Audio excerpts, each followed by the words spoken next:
Lundi 26 février, il est 18h. Bienvenue à tous.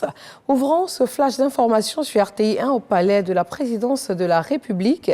Le vice-président Thiemoko Meïlie Koné a une rencontre avec l'ambassadeur du Canada en Côte d'Ivoire, Anderson Blanc.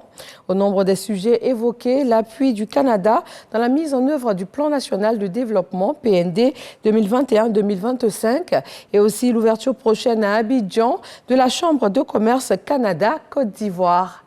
Naïma.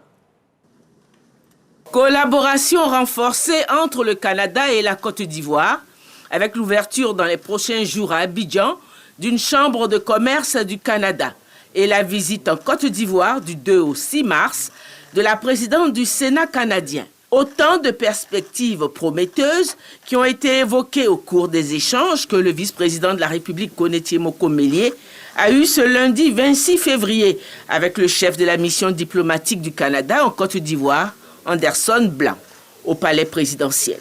L'ambassadeur du Canada a saisi l'occasion pour adresser ses félicitations pour la victoire de la Côte d'Ivoire à la CAN 2023. Tout d'abord, ça a été une belle occasion de féliciter son Excellence le vice-président de la République et son Excellence le président de la République pour cette belle victoire des éléphants de la Côte d'Ivoire qui, malgré vents et marées, qui, malgré les pronostics, ont réussi à se surpasser et à gagner la plus belle CAN de l'histoire et qui ont réussi à montrer que la résilience, la persévérance, ça fait partie des Ivoiriens et des Ivoiriennes. Ça a été aussi une opportunité de passer en revue les actions du Canada, entre autres le fait qu'au niveau du plan national de développement 2021-2025, le Canada a déjà dépassé la contribution que nous avons promis. Ça a été aussi une opportunité de repasser au niveau de la collaboration, au niveau des affaires, où nous comptons sur le lancement officiel de la Chambre de commerce Canada-Côte d'Ivoire lors de la visite officielle de Madame la Présidente du Sénat du Canada. Donc, de s'assurer d'avoir une opportunité d'échanger avec son Excellence, Monsieur le Vice-président de la République, mais aussi de voir les opportunités de collaboration, que ce soit au niveau des affaires, que ce soit au niveau de la coopération, que ce soit au niveau de tout ce qui implique le renforcement de la relation bilatérale entre le Canada et de la Côte d'Ivoire et de réitérer l'importance pour le Canada et pour la Côte d'Ivoire aussi d'ailleurs, l'importance de l'égalité des genres, l'importance de s'assurer l'inclusion des femmes et des filles dans le succès de la Côte d'Ivoire.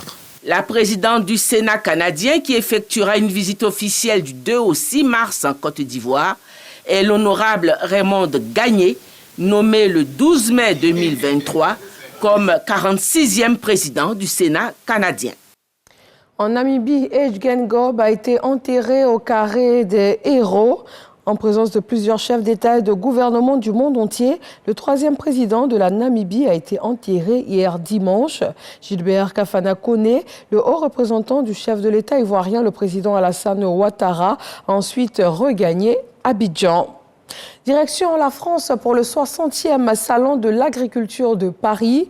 Le ministère ivoirien des Eaux et Forêts met en avant les 3 axes stratégiques de son action en faveur de la gestion des ressources en eau, de la forêt et également de la faune. Une stratégie qui prend en compte la multiplication des points d'attraction à même d'attirer les investisseurs. Le ministre Laurent Tchagba a eu plusieurs rencontres dans cette optique. Le week-end dernier, le Burkina Faso a été secoué par plusieurs séries d'attaques terroristes, des attaques pendant des offices religieux, dans des églises et également des mosquées, avec un bilan lourd, plusieurs dizaines de victimes. Ces attaques ont également eu lieu contre les forces de sécurité dans le nord, le nord-ouest et la zone est du pays. Grève générale illimitée en Guinée à compter de ce lundi. Les 13 centrales syndicales du pays mobilisent les secteurs privés, publics et informels afin de réclamer la baisse des prix des denrées de première nécessité. Les revendications portent aussi sur la fin de la censure des médias, mines, télécoms, banques, transports, santé. Les syndicats des principaux secteurs de l'économie guinéenne ont décidé de suivre ce mot d'ordre de grève. Et avant toute négociation avec les autorités, les centrales réclame la libération du secrétaire général du syndicat de la presse, condamné la semaine dernière à 3 mois de prison ferme. Et puis le Premier ministre palestinien Mohamed Chatté qui a annoncé ce lundi sa démission. Il dit ainsi favoriser un large consensus entre Palestiniens dans le cadre politique et mettre en place après la guerre menée par Israël contre le Hamas dans la bande de Gaza. Sa démission doit encore être acceptée par Mahmoud Abbas qui pourrait alors lui demander de rester en poste afin de gérer les affaires courantes jusqu'à la désignation d'un successeur. Merci de votre attention. L'actualité dans nos régions tout de suite sur RTI 1 et rendez-vous à 20h.